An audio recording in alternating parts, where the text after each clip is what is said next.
Not you guys ready?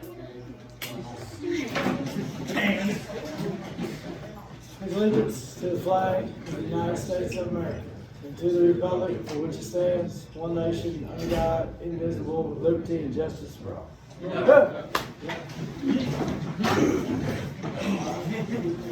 Responsibility to use them and not waste them.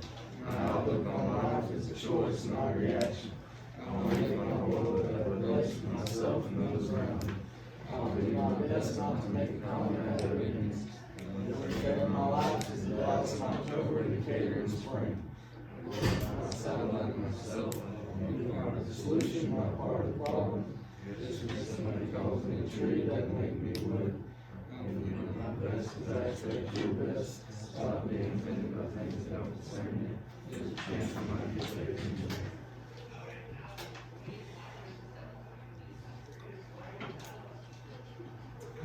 All right, today's saying is from Jacob Broad, B-R-A-U-D-E.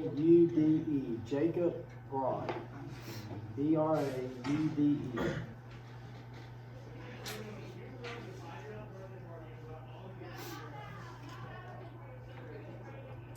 Jacob Broad said, "Consider how hard it is to change yourself. Consider how hard it is to change yourself.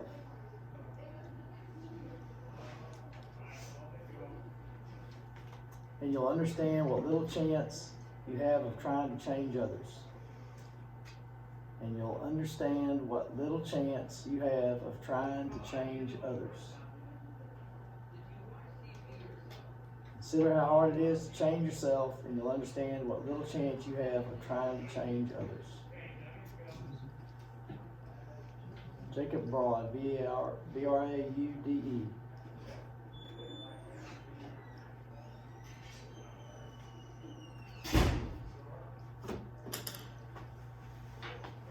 On the, let's see. Wait. Oh, thanks. Sure. Today I had a kid's brother take his lunch on the bus. He's in intermediate. And little kids in kindergarten, so. My brother does. I said, okay, we'll just tell your teacher, maybe they get it. Thursday is the 22nd. That's the day the Senate Judiciary Committee is supposed to vote on the judge, recommending if they're to be a justice or not. There's a whole lot of procedural things, like parliamentary procedure, and all kinds of rules and things that the Democrats could do to try to block that. One of them is to not have a quorum, like not show up. I think by next week they could name her to be a justice. It just depends on a bunch of stuff. The Senate Judiciary Committee's got to meet Thursday and vote, and then the Senate has to vote on them as a whole. So that could happen, depending on what happens between now and then. I think Nancy Pelosi said yesterday, 48 hours, or else there will be no stimulus bill before election. Now, if your parents are out of work, or if you work for airlines or something like that, that's a big deal. But unemployment insurance and all that kind of stuff. So, see what happens. We got a chance to do good on Friday. We'll do a quiz tomorrow over the 2 questions we've done. We're going to finish those questions up today. We've got 2 sets of questions. We got a quiz tomorrow. We're going to review for 2 days and then a chance to do good on Friday. All right? Over what? Congress stuff. All right, so leave those questions. We're going to finish them today. Did we get 6 and 7 done? All right, so y'all are in last place. Everybody else has done others.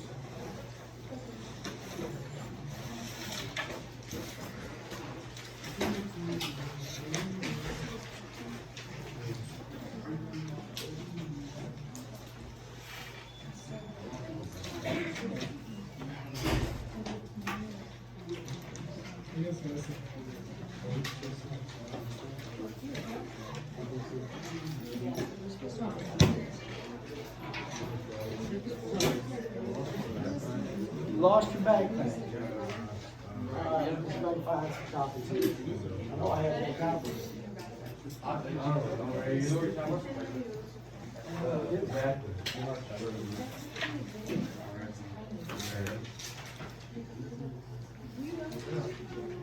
Hey, like, where's that Bridgeport tournament? Number 8. Is this a pencil print? Yes, it's got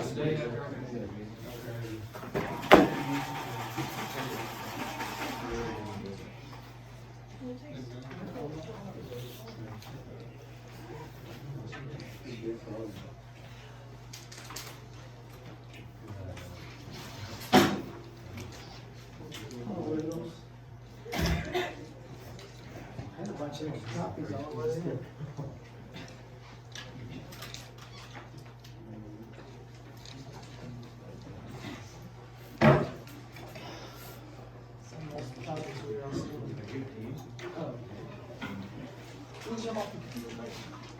Did you get them off the computer? Well, mine do is since you recorded this, I just do it. No, I'm not saying that. Yeah, if you're ever gone, y'all just look on the computer, everything up there. So you know the board figures at the picture? Yeah, that big little thing. What's the first one we gotta get done? And you hit that. What's the question? What is the difference between a liberal and strict credit? Good.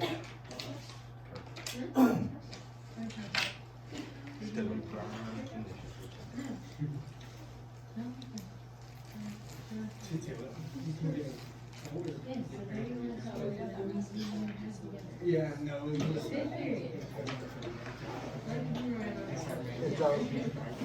I'm good. There should be that copy right.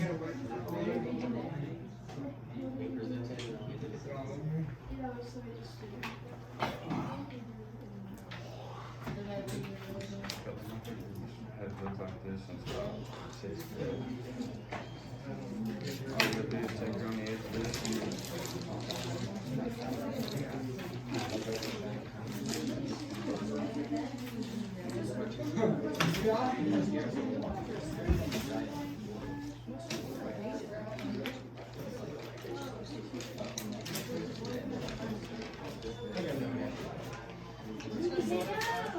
Perfect.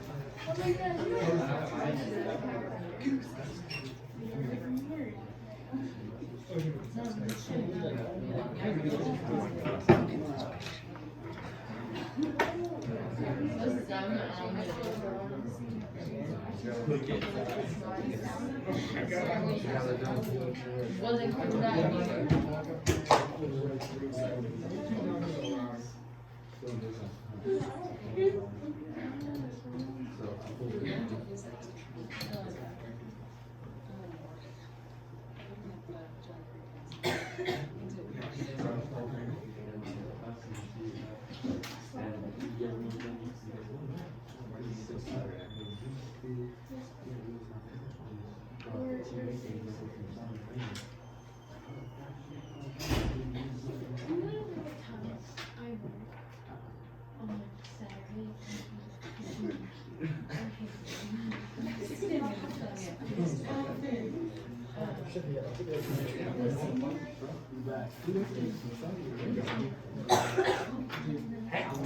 Here's your pass.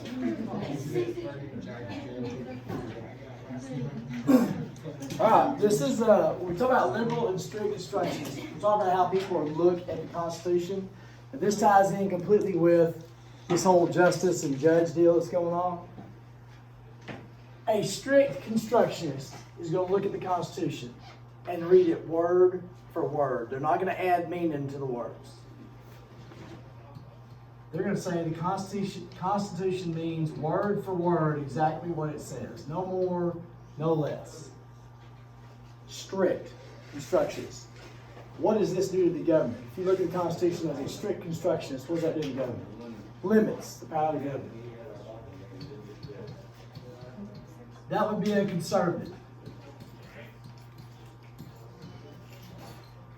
So a conservative president is going to pick what kind of constructionist to be a judge?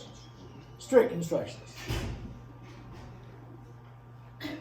They're not gonna add meaning to the words. What's a liberal? If you put a liberal amount of flour in a recipe, what does that mean? Extra. You throw a little extra in there. So a liberal constructionist is gonna do what to the words? They're gonna add to the meaning.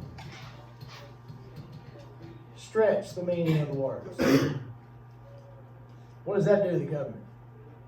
More power. It's going to give it more power. Add power to the government.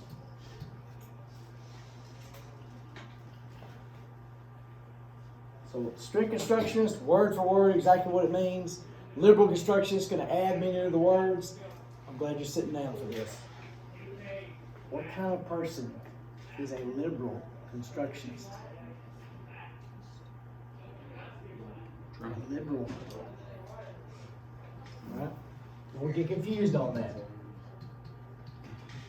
Liberals are liberal constructionists when it comes to the Constitution. Strict constructionists are conservatives. So if a liberal president picks a judge, what kind of judge is that going to be? Be a liberal constructionist.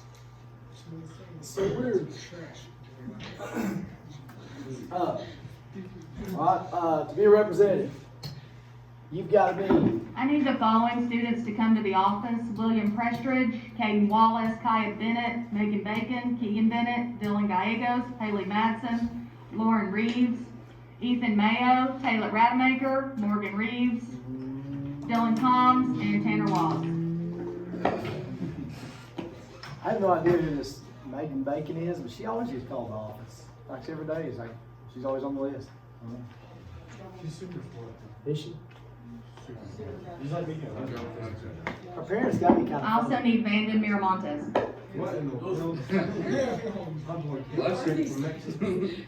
We're like English. Let me just tell you right now, Miss Young is not having fun at all this year. This is not a fun year for Miss Young. She's not enjoying life at all. So, and the job she has, that's a horrible job to have. Her job is an awful job to have. Horrible. 25 years old, you have to have lived in the country. You have to be 7 years a U.S. citizen. So what does that tell you? You can become a citizen and be a representative. And you have to live where you represent.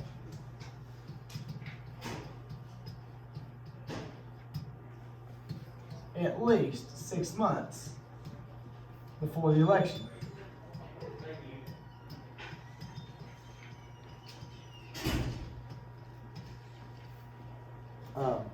I got 3 stories to tell you. Has to do with this. One is from 2012. Actually, yeah, 2012. So what happened 2 years before this? 2010. Census, reapportionment, redrew districts. There was a guy, his last name was Johnson, I think. He was in Dallas. He had been a representative for 20 years. The district lines changed and he no longer lived in his district. So like he lived here and the line used to be like this, and then they changed it and now his district was here. He lived outside his district, so he had a choice to make. Do I run in this new district I'm in, or do I move to my old district and run there? He stayed where he was at, and he lost. There's another story. This is like a fairy tale, all right? This lady was fixing to be homeless. She had lived in public housing for years. About 15 to 20 years she lived in public housing. She decided she wanted to be a senator. And she looked at 2 states where a senator was retiring. One was Illinois and one was New York. So she goes to New York, gets her picture made wearing a Cubs cap at Wrigley Field, clapping for the Cubs. And then she goes to New York, gets a picture made at Yankee Stadium with the Yankees cap, cheering for the Yankees. She decides to move to New York. They buy a mansion in Chappaqua, New York, and she runs for Senate. And is elected senator from New York. Is that weird? What's that? I'll tell you that in just a second. Is that weird to move somewhere just to try to be a senator? would you elect someone who moved to your state just to be a senator? She's supposed to be representing you. She was a Democrat. All the Republicans said, well, that's a bunch of crap. You can't do that. That's wrong. You can't. And the Democrats said, shut up, Republicans. You know what you're talking about. Anybody guess her name? This was in 2000. No. Hillary Clinton. Now, what do I mean by public housing? She lived in the Arkansas governor's mansion for however many years, and then lived in the White House for however many years, and then they were going to be homeless because they got kicked out of the White House, so they had to go. So that's how they bought the mansion. The same time, Governor Bush of Texas is running for president, and he puts together a task force to find a vice president. Dick Cheney was in charge of that task force. That task force found that Dick Cheney would be the perfect vice president. Problem is, the Constitution doesn't let the president and vice president be from the same state. They can't live in the same state. It's an old rule from the old colonial days where Massachusetts was jealous of Virginia and he didn't want to have one state be too powerful. So Dick Cheney moved to Wyoming. And the Democrats said, well, that's a bunch of crap, you can't do that. And the Republicans said, shut up, Democrats. So, same argument, different side, because the Republicans were okay with Dick Cheney moving. Democrats were okay with Hillary Clinton moving, but they weren't okay with the other ones moving. There is a slight difference. Dick Cheney moved to his childhood home in Wyoming, where he grew up, where he went to college, where he represented Wyoming in Washington. So he moved home. He wasn't just moving to some weird place. But you gotta live where you represent. You have to live there at least 6 months before the election. All right, what else we got? Look up on your phone. I want you to get your phone real fast. Hurry, get it out. Look at it. Start pushing buttons. I want you to find out how much, maybe in 2016, see if you can figure out how much people running for the House of Representatives spent on average on their campaign. 2016 House of Representatives campaign spending.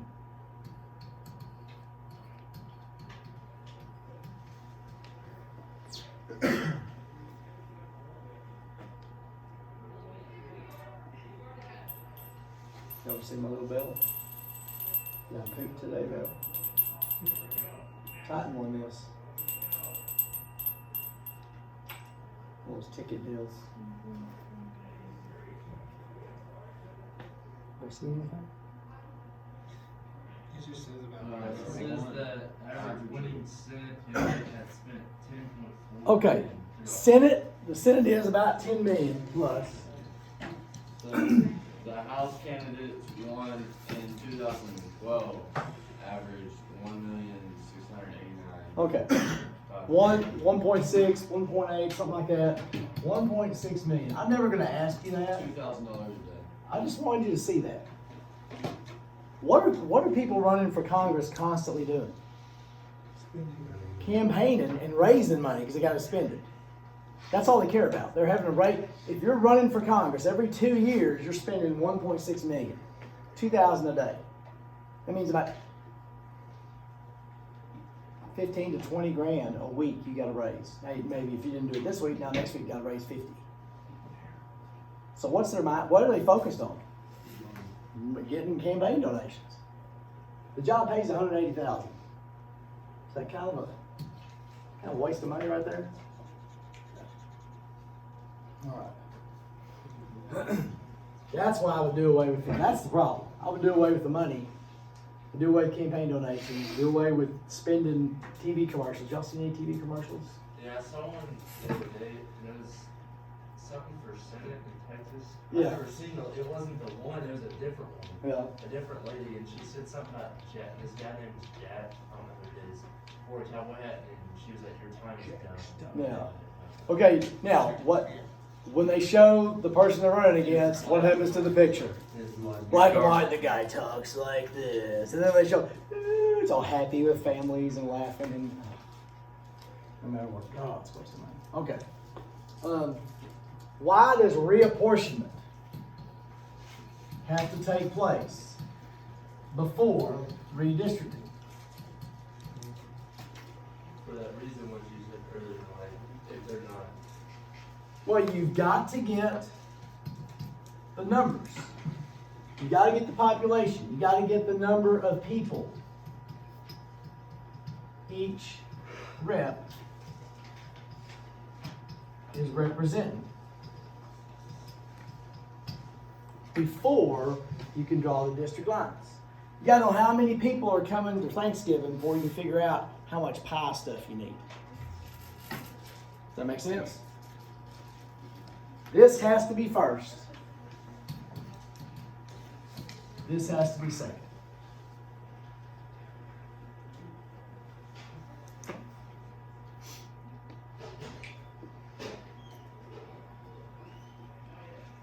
Everybody cool with that? What's what? Yeah. Redistricting. It's right there on the question. So you know that. Like the last word, yes. Represent. You gotta know the number of people each rep is represented before you can draw the district lines. You gotta know how many districts you need before you can draw the district lines. And you gotta know how many people go in those districts before you draw the district lines. Gerrymandering is drawing the district lines to give a group an advantage.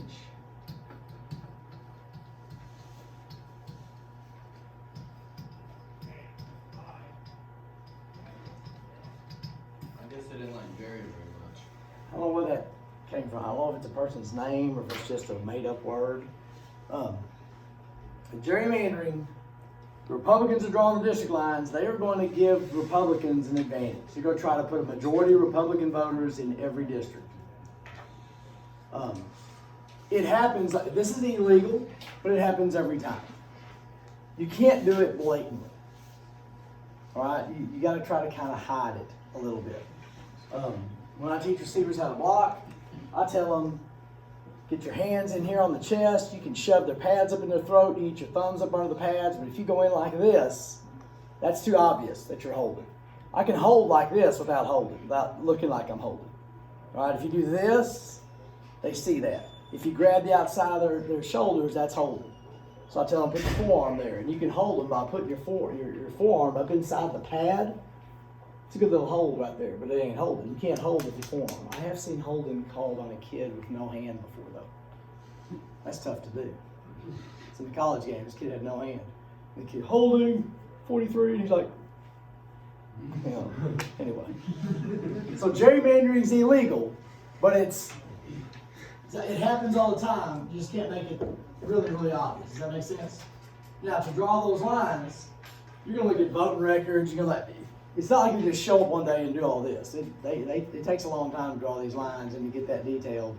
And I wouldn't care. I'd get tired of it so fast. Let's look at the voting records. Oh, crap. No, I don't want to get, you know. Anyway, some people like that kind of stuff. I don't. I like college football. All right, who runs the House? Speaker of the House, yes. In the House, it's the Speaker. Nancy Pelosi right now. In the Senate, who runs the Senate? Vice President. Bangs the gavel. Majority Leader.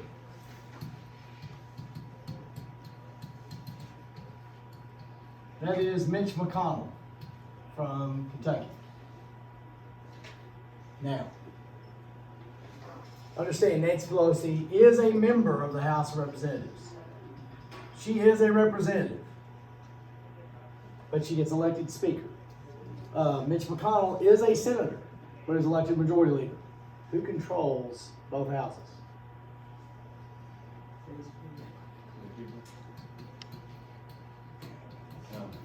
The majority party.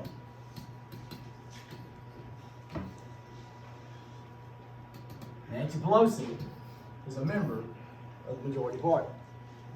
Mitch McConnell is the leader of the majority party. Does it have to be the same? No. Right now, Republicans in the Senate, Democrats in the House. Okay. Majority party controls everything. Now in the House, the Speaker controls what happens to the bills.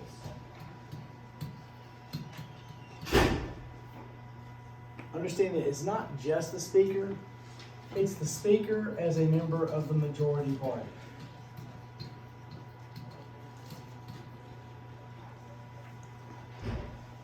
Do all Democrats agree with everything Nancy Pelosi does?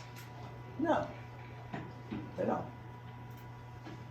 Do all Republicans agree with what, Joe, you gotta, yes, sir, you just woke up, yes, sir, good. Does every Republican agree with what Mitch McConnell does in the Senate? No. They control the bills, and they pick the committees. They put people on the committees.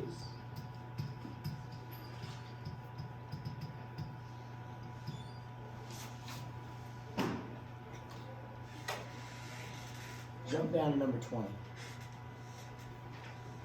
The seniority system.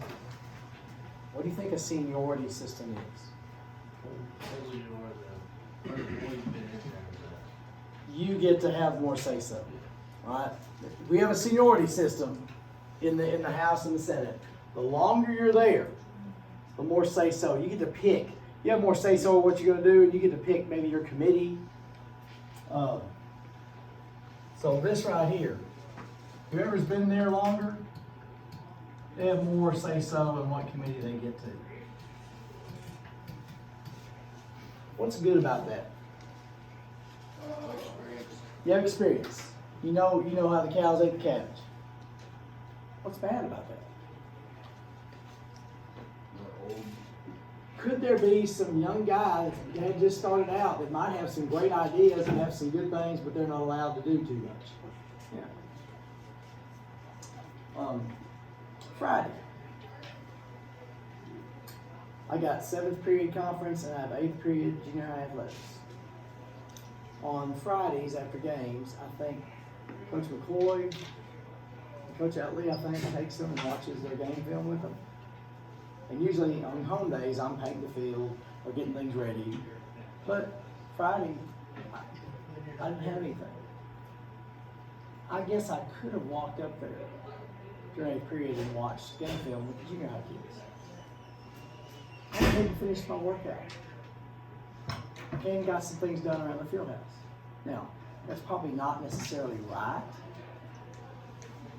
I've been here a long time. So there's times I kind of get to have some say-so over what I do. You know? So, anyway, right or wrong, that's a seniority system. All right, jump up to the other leaders that are elected. There's 4 leaders elected in the House and the Senate. Remember what those are. One of them is what? Majority leader. The House has a majority leader. And the Senate has a majority leader. Which one is more powerful? The Senate. The majority leader of the House has to follow what the Speaker's doing. There is also a minority leader in the House and in the Senate. What are they really trying to do?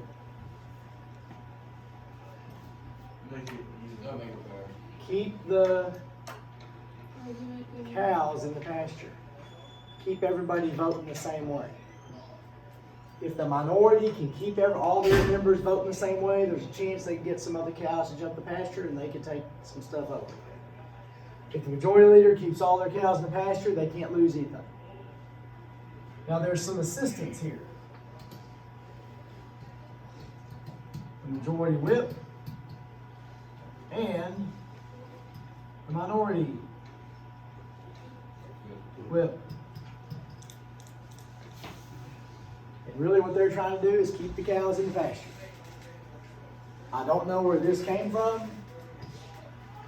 All I just assume they don't actually have a whip. I just assume they're trying to whip everybody into shape, whip everybody, keep the cows in the pasture there. I don't know that any other government class is going to give you cows in the pasture, but they'll probably say it the fancy way. They're trying to keep all the members voting the same way within their party. They're trying to keep the cows in the pasture. I think so. All right, the party caucus. Have we discussed this in here, or that was at college? Party caucus. That is a party meeting.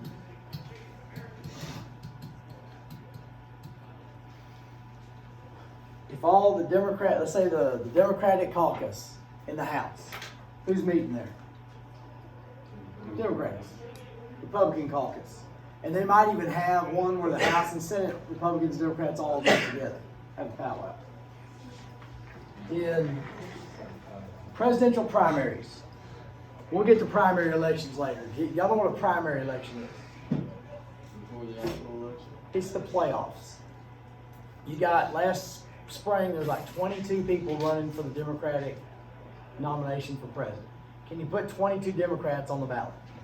So you have a primary election to narrow that down to one, so you can play in the championship. You gotta have the playoffs to get down to one per party. The first primary election is in Iowa. Iowa is small. There's maybe 300,000 people in Iowa. There's a lot of corn and a lot of cattle, not a lot of people. They had two candidates and they picked Joe Biden. Yeah. I think, well, there were some better people there, obviously, but, you know. Texas and California are always griping, saying, no, that's dumb for Iowa to be the one, because that's a big deal. Whoever does good in Iowa has a chance of going on to be the president. Whoever does crappy in Iowa doesn't have a chance.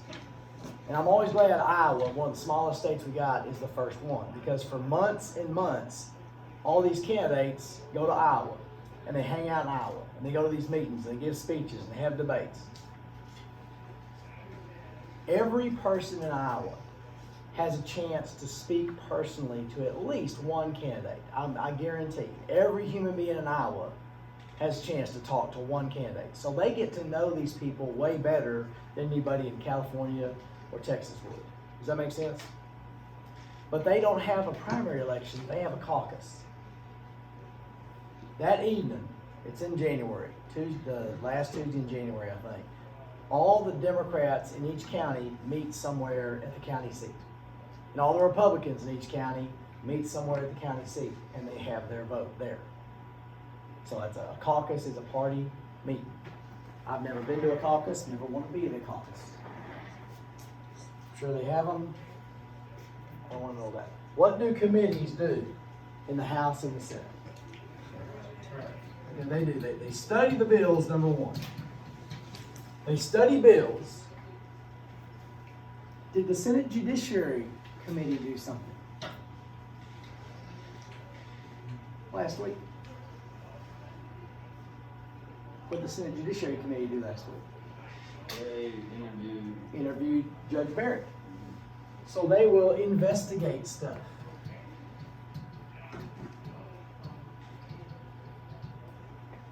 That's a technical term. These committees will investigate stuff, they'll study the bills, and they report to the House or the Senate, depending on which one they're part of. And that's also where they craft the bills. What's craft stand for? Rewrite, add to, take away. What is the T on me? Trademark. It's not real, I just put it there just for fun. I was wondering if you put it on there or not. If you have like, well, R too, like you can have the R too, it means registered. Like this Barbasol thing, that's a registered trademark. It's like you can't make something called Barbasol, you'll be in trouble. You can use CRAD if you want to, you won't be in trouble at all. There's no, you need to buy it anything. All right, 3 types of committees. There are standing committees. There's like 20 to 22 of them, I lose track. These are the permanent committees in the House and the Senate.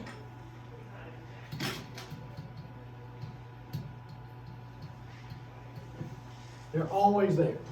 The Senate Judiciary Committee has been there since they started the Senate. It'll always be there.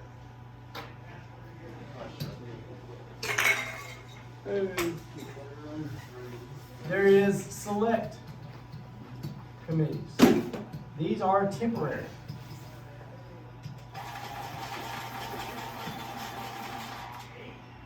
We pick a select committee. What happens in a select committee?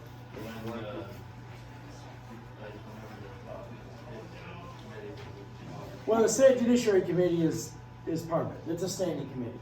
If something comes up, they pick some people to be on this committee to study the Watergate. You see that documentary, Forrest Gump, when the lights woke him up? There was a select Watergate committee to investigate Watergate. It's not there forever. It's just to look at something specific. They're supposed to investigate something specific for a temporary amount of time.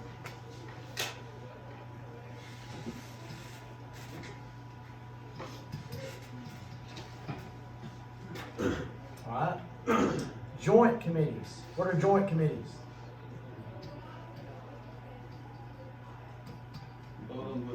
House and Senate members. So that's like when they compromise, A compromise bill. Now, is a compromise bill a joint committee? Yes. Is a compromise bill a select committee? Yes. Is it a standing committee? No. Every joint committee is a select committee. Every select committee is not necessarily a joint committee. The House might have a select committee, the Senate might have a select committee. You're involved in something that's got committees. That's a beat down. Every year we start school, they have all these committees they have to have. And I'm like just ducking my head. Of course, being a coach, you don't get to pick on them because you ain't never there. So, God, I can imagine what people on committees. To be a senator, you got to be 30 years old. You have to have been a citizen for 9 years.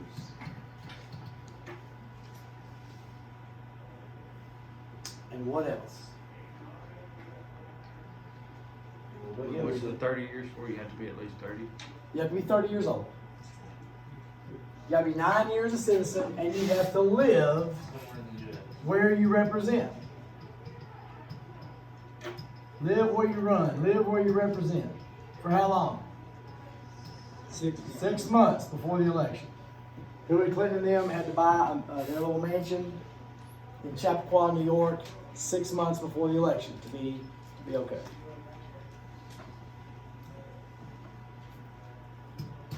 And you have to wear a suit or a dress. You're a lady. God, that'd be awful to have a job. Anybody's parents have a job where they can wear a tie or a suit or something fancy? so often. Oh, God. Yeah, it's like, maybe like once every half a year. Ugh, 6 months? I hate that. All right, the President pro tempore. That is Latin. Pro tempore really means temporary.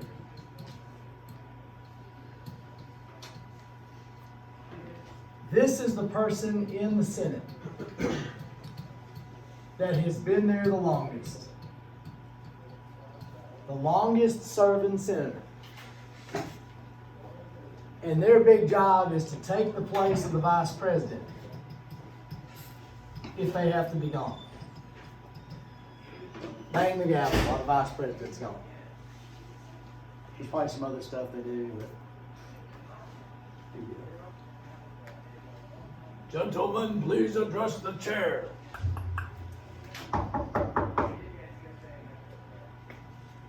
And cloture.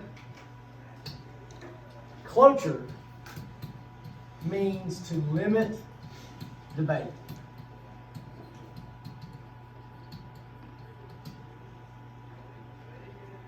if they can get 60 votes in the Senate, this is only in the Senate. Don't know why the House doesn't do this. In the Senate, if they get 60 votes, that means there cannot be a filibuster. That means debate is limited to 5 minutes per person. So cloture means no filibuster.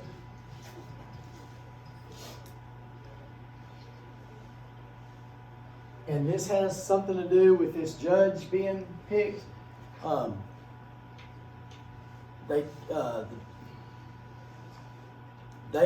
There's all kinds of weird rules, and they change the rules as they go. You used to could filibuster presidential nominees. I think now, whatever the majority party is, just automatically puts that in that no, you can't filibuster a presidential nominee. There's only 53 senators, 53 Republican senators, 51 that have said they're going to vote for this lady. So they could, if everything goes the way you're supposed to, they can't get 60 votes. So if the rules stay the way they are, there could be a filibuster. There won't be because the majority party is going to say, nope, it's called the nuclear option. You might hear that thrown around this week. But the filibuster rules keep changing. What is a filibuster based on what the movie showed? You get the floor, you got to stand, and you got to talk. You got to talk about that thing. I don't know what the time limit is. It might be 6 hours, it might be 4. You get the floor, you stand, and you talk, and there's no cloture. So you think members of the Senate go to the Senate with like crackers in their pockets or something? Just Not all the time. And I don't know, I don't think you can do that. I've read where that was just like for the movie. You really can't. How do filibusters work? There only has to be like one. Like, me and Taylor agreed to do this filibuster together. When I get tired, I have to pee. I yield to Mr. Rodemarker, and he steps up. And it's teamwork. It's tag team stuff. That's how they do it. But there could be, if everything, I don't know, it's possible next week there could be a filibuster because they can't get the cloture votes, but the majority party will say no. We're going to say no filibuster on this. Does that kind of make sense? Cloture, you'll hear every once in a while about 60 votes in the news. That's what they're talking about. 60 votes means no filibuster, means the debate's limited. All right, way to go. Thanks a lot.